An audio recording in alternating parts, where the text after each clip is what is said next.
I আমার new 16 pro ম্যাক্সটা কোথায়? I ছাত্রটা আমার মাথার উপর। ম্যাডাম আপনি আইফোন 16 কিনে ফেলছেন? What stupid! আইফোন কিনবো কেন?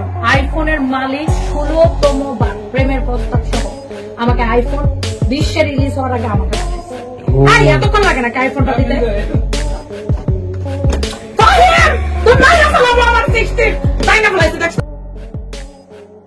মেহজাবিনের বিয়েতে দাওয়াত পায়নি রুবায়াত ফাতিমা তনি, আর সেই কষ্টেই 2 লাখ টাকার আইফোন কিনে ফেললেন তিনি।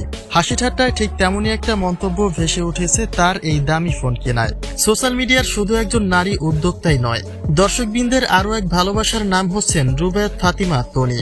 যদিও স্বামীর মৃত্যু শোকে ভেঙে পড়েছিলেন তিনি, কিন্তু সময়ের সঙ্গে সেই শোক কাটিয়ে আবারও সোশ্যাল মিডিয়ায় নিয়মিত হয়েছেন সকলের প্রিয় এই নারী উদ্যোক্তা।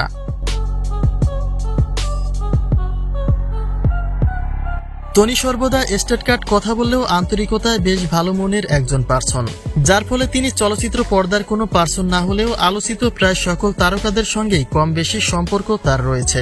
কিন্তু মেহজাবিনের বিয়েতে কেন দাওয়াত পেলেন না তনি, সেই আক্ষেপ নেটিজেনদের। তিনি যে পরিমাণে বিনোদন যোগাতে পারেন তাতে যে কোনো অনুষ্ঠান মাতিয়ে তুলতে তিনি একাই যথেষ্ট।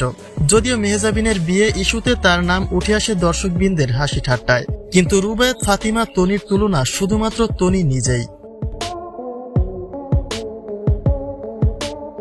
তনি তার ফেসবুকে এবার অতি দুঃখে দামি ফোন কেনার ভিডিও নিয়ে হাজির হয়েছেন এবং সেখানে তার প্রেজেন্টেশন ভক্তদের চরম বিনোদন দিয়েছে।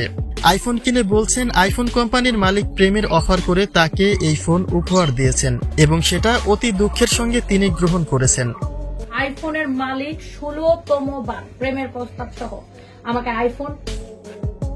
আসলে তনির ব্যক্তি জীবনের লাইফস্টাইল ক্যামেরায় তুলে খুব একটা শো অফ করেন না, কিন্তু বেশ কিছুদিন ধরে কিছু বাজে মন্তব্যের শিকার হচ্ছেন তার হাতে কেন আইফোন নেই সেটা নিয়ে। হয়তোবা সে কারণেই তিনি এটাকে ক্যামেরায় তুলে প্রেজেন্ট করেছেন। তবে নেটিজেনদের একতরফা দাবি মেহজাবিনের ছেলের মুসলমানিতে যেন দাওয়াত করা হয় রুবায়াত ফাতিমা তনিকে।